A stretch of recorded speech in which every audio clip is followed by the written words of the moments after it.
Taking around Dog Nation in 90 seconds, this is DN90. Hello, everybody. I'm Brandon Adams. Stay tuned at the end for details about a brand new event, very special for a select group of folks around Dog Nation. Before we get to that, though, obviously one of the big pieces of news come out last week was the fact that the SEC is going to a 10-game conference-only schedule for 2020, which for this upcoming season will bring to an end for 1 year the rivalry known as clean, old-fashioned hate. This has also set off a debate amongst many fans about whether Georgia should still be playing Georgia Tech every season, given the seeming imbalance between the two programs. UGA among the very best in the country, Georgia Tech struggling with a now second-year head coach, and frankly, that's not all that different from the program's been in recent years anyway. One of the voices, though, that thinks if it's not a coronavirus year, Georgia should definitely be playing the Yellow Jackets every single season is former Bulldogs All-American John Stinchcombe, who was on Dog Nation Daily Monday, making essentially that very point. Here's what John had to say.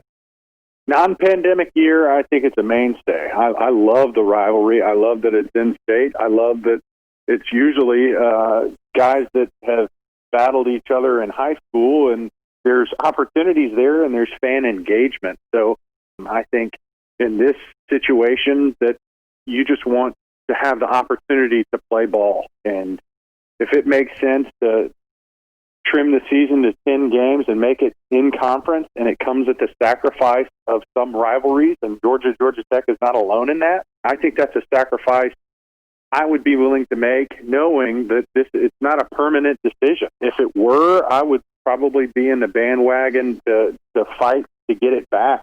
As John went on to explain, part of his reason for valuing the Georgia Tech rivalry the way that he does is because of the era in which he played. He remembers the 1999 loss for Georgia in Atlanta and the egregious miscall by the officiating crew that day on what they described as a Jasper Sangs fumble. John was also part of the revenge game in Atlanta in 2001, the blowout victory in Athens in 2002. So John's got a special perspective from which he speaks when it comes to the Georgia Tech rivalry, and it's great to hear him on that. For more on what he had to say, make sure you check out today's edition of Dog Nation Daily. And for the very most that Dog Nation has to offer, make sure you're part of this upcoming, next Tuesday, I should say, August the 11th, for the very first ever Dog Nation Inside the Huddle. It involves me, Brandon Adams, as well as Dog Nation's Mike Griffith, looking at everything that's going to be happening this upcoming season, with the 10-game schedule, with the absence of Georgia Tech, with what practices look like as a lead up to that, how the coronavirus impacts all of this.